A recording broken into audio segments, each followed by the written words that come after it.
Welcome back in study Guru 99 YouTube channel. ध्यान रखिएगा बेटा, पिछले वीडियो में हमने सीखा था उदाहरण संख्या 11। कौन सी सीखी थी बेटा? उदाहरण संख्या 11। और इस वीडियो में अब हम सीखेंगे बेटा उदाहरण संख्या 12। कक्षा 10 समांतर श्रेणी का एक टॉपिक चल रहा है, यानी मैथ्स में एक टॉपिक चल रहा है समांतर श्रेणी। ध्यान रखिएगा, हम आज सीखेंगे उदाहरण संख्या कौन सी बेटा? 12। थोड़ा ध्यान से समझिएगा। कह रहा है यदि किसी एपी के प्रथम 14 पदों का योग, बेटा किसी एपी के प्रथम 14 पदों का योग, अर्थात हमें दिया गया है S14, तो S14 की वैल्यू कितनी है बेटा? तो 1050। कितनी बेटा? 1050 है। कह रहा तथा इसका प्रथम पद 10 है, इसका जो प्रथम पद है वह कितना है बेटा? तो 10 है। तो कह रहा है कि इसका 20वां पद ज्ञात कीजिए, अर्थात हमको A1 दिया गया है, अर्थात A की वैल्यू दी गई है, और A की वैल्यू कितनी है बेटा? तो A की वैल्यू कितनी है बेटा? 10। और कह रहा है कि इसका 20वां पद अर्थात A20 का मान ज्ञात कीजिए। तो ध्यान रखिएगा, E20 ज्ञात करने के लिए हमें जरूरत पड़ेगी A प्लस n-1 इंटू क्या बेटा? D। तो देखिएगा, हमें A पता है, कितना पता है बेटा? A पता है, और यहां से बेटा AN अगर कंपैरिजन करवाया जाए, तुलना कराया जाए, तो यहां पर N की जो वैल्यू आएगी बेटा, N की जो वैल्यू आएगी वो आ जाएगी कितनी बेटा? 20। तो हमें आवश्यकता किसकी है बेटा? D। यदि हमें D पता चल जाए तो हम इस सवाल को तुरंत लगा सकते हैं। थोड़ा ध्यान से समझिएगा। कह रहा कि प्रथम 14 पदों का योग कितने बेटा? प्रथम 14 पदों का योग कितना है बेटा? 1050 है। तो एक पॉइंट और दर्शाता है, n कितने हैं बेटा? 14।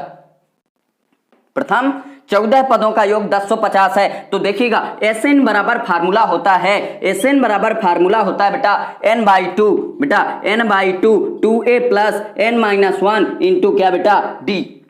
समझ में आया ना? तो देखिएगा क्या करेंगे अब। Sn की वैल्यू है बेटा 1050 बराबर n की वैल्यू बेटा 14/2, और 2a की वैल्यू बेटा 10 प्लस n की वैल्यू कितनी बेटा? तो ध्यान रखिएगा 14 माइनस का 1 और d आ जाएगा। क्यों? क्योंकि हमें d की वैल्यू नहीं पता है, तो निकालना क्या है बेटा? d की वैल्यू निकालनी है। थोड़ा ध्यान से समझिएगा। तो कितना आ जाएगा बेटा? 1050, और 2 से काटेंगे तो कितना आ जाएगा बेटा? 7, और 10 दुनाई कितना बेटा? 20 प्लस 14 में 1 गया तो बेटा 13, तो ये आ जाएगा बेटा 13D। समझिएगा, ठीक है। अब क्या आ जाएगा बेटा? गौर से समझिएगा, ये इधर मल्टीप्लाई में उधर जाएगा, डिवाइड में तो आ जाएगा 1050, और बटे का कितना बेटा? 7, और बराबर का कितना आ जाएगा बेटा? 20, और प्लस का कितना बेटा? 13D। तो 7 से काटेंगे, 7 इकन्नम 7, 3 बचेगा, 7 बना कितना आ जाएगा बेटा? 35, और कितना आ जाएगा बेटा? 150, यानी 150 बराबर कितना बेटा? 20, और प्लस का कितना बेटा? 13D। तो ये इधर प्लस का उधर जाएगा बेटा, तो माइनस का किस में चला जाएगा बेटा? यानी 150 माइनस का 20 बराबर कितना बेटा? 13D। पॉइंट समझिएगा। अब क्या करेंगे बेटा? घटाएंगे तो कितना आ जाएगा बेटा? 130 बराबर कितना बेटा? 13D। बेटा ये इधर गुणे में उधर जाएगा तो भाग में, तो D की वैल्यू कितनी आ जाएगी बेटा? तो D की वैल्यू आ जाएगी कितनी बेटा? 13 ही करना 13, अर्थात D बराबर बेटा कितना?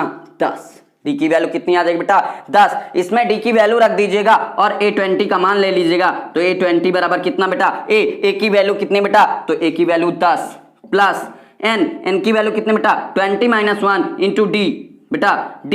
अब D की वैल्यू कितनी बेटा? तो D की वैल्यू अभी हमने निकाली कितनी बेटा?